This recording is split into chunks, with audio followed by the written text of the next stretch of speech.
और कहीं कहीं शरीयत ने फितने और फसाद को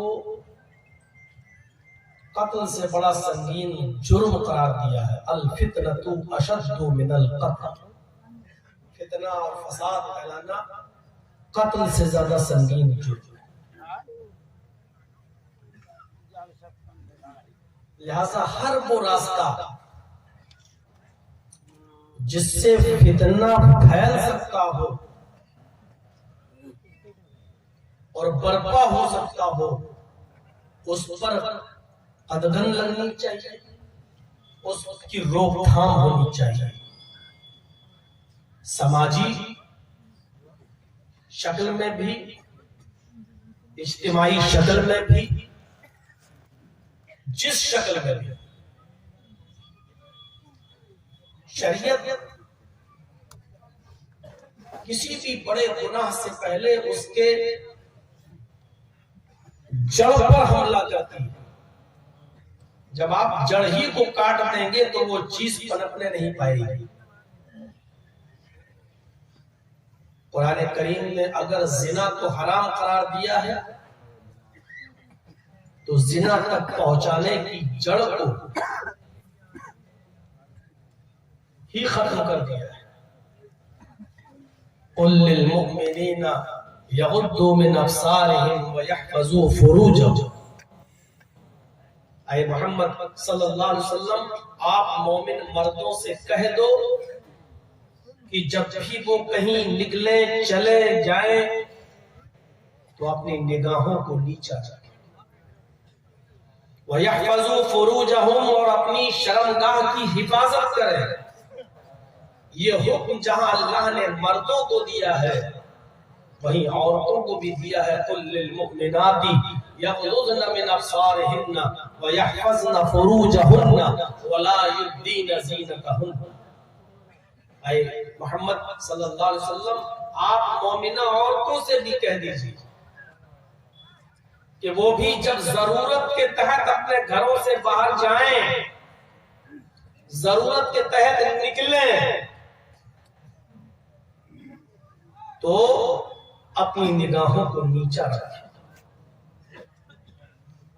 वयहफ़ज़्ना फ़ुरूजहुन्ना, अपने सतर की और शर्मगाह की हिफाजत करें। वला युब्दीना ज़ीनतहुन्ना, और अपने ज़ेबो ज़ीनत को, अपने बनाओ सिंगार को गैर मर्दों के सामने जाहिर न करें। अल्लाह ने ज़िनाकारी की जड़ को खत्म कर दिया। जब नजर ही नहीं उठेगी, निगाहें ही नीची रहेंगी और जिस्म पर ढीला ढाला लिबास होगा और यानियत नहीं होगी, और ख्वातीन का, लेडीज का जब बनाओ सिंगार ज़ेबो ज़ीनत गैर मर्दों के सामने जब जाहिर नहीं होगी तो ये चीज जिनाकारी को रोक देगी। अगर जिना को इस्लाम ने हराम करार दिया तो उसकी जड़ पर पाबंदी लगा दी।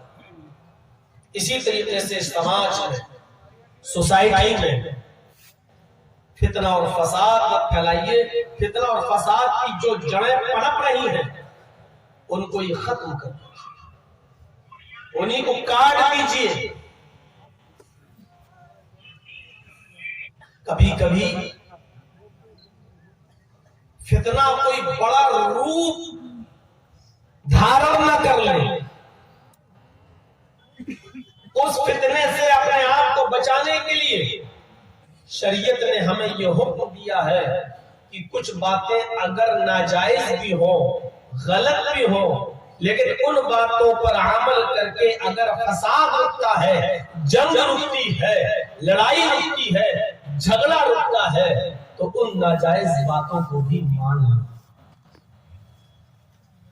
इसलिए मियां और बीवी के झगड़े में जब बात बहुत ज्यादा बढ़ जाए तो शरीयत इस बात की इजाजत देती है शौहर को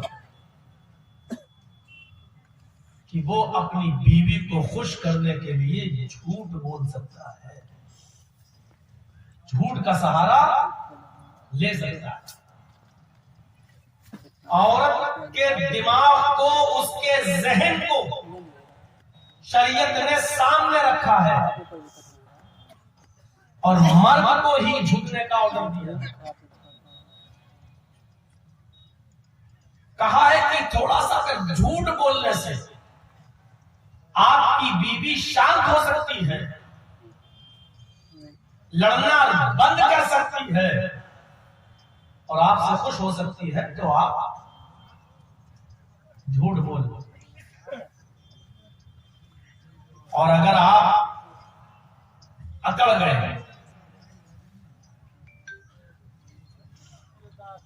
ऐसे ही बना बेटा, तुम भी है, हम सब देख रहे हैं, आंखें हैं हमारी, अंधे नहीं हुए हैं। जितनी मोबाइलों की लाइटें जल रही हैं, हमें सब नजर आ रही हैं। आप लोगों का जुर्म नहीं है, जुर्म उनका है जिन्होंने बड़े बड़ी हेडिंगें डाली हैं और जेल की सलाखों तक पहुंचा के माने दम लिए हैं, सिर्फ अपना घर बनाने के चक्कर में और अपना यूट्यूब चैनल चलाने के चक्कर में।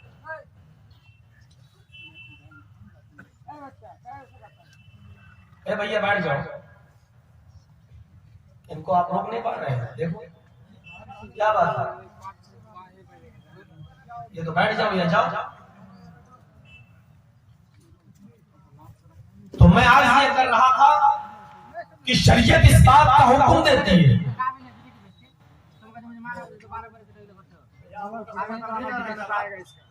हमने बोल दिया है, आप ये सब चीजें पहले से हो जानी चाहिए। पहली जब शुरुआत हो उसी वक्त रोक दीजिए आप लोगों को, बात ही खत्म हो जाए। आइए कल ऐसे ही करवाएंगे, जलसा शुरू होते ही एकदम पाबंदी कल से। बहुत कुछ सीखना पड़ता है आप लोगों से। तो शरीयत ने इस फितने को रोक दिया। क्यों तलाक की नौबत आए, थोड़ा सा झूठ बोल के उसको खुश कर दिया। शरीयत कहती है दो भाइयों में आपस में, सगे नहीं, दो मुसलमान लोगों में अगर झगड़ा हो जाए, तनाजा हो जाए, इख्तिलाफ हो जाए, शरीयत ये भी कहती है फासलिहू बैनकुम, समाज के लोगों, सोसाइटी वालों, मोहल्ले वालों, गांव वालों, उन दोनों मुसलमान भाइयों को आपस में ज्यादा दिन तक नाराज मत रहने दो, क्योंकि ये नाराजगी बाद में चलकर बहुत बड़ा फितना और फसाद बर्पा कर सकती है। आप देखते नहीं, जंगों की नौबत आ जाती है, कत्ल की नौबत आ जाती है, चाकुओं की नौबत आ जाती है, पिस्टल और बंदूकों की नौबतें आ जाती हैं। शरीयत ने कहा फासलिहू बैनकुम, ये समाज के लोगों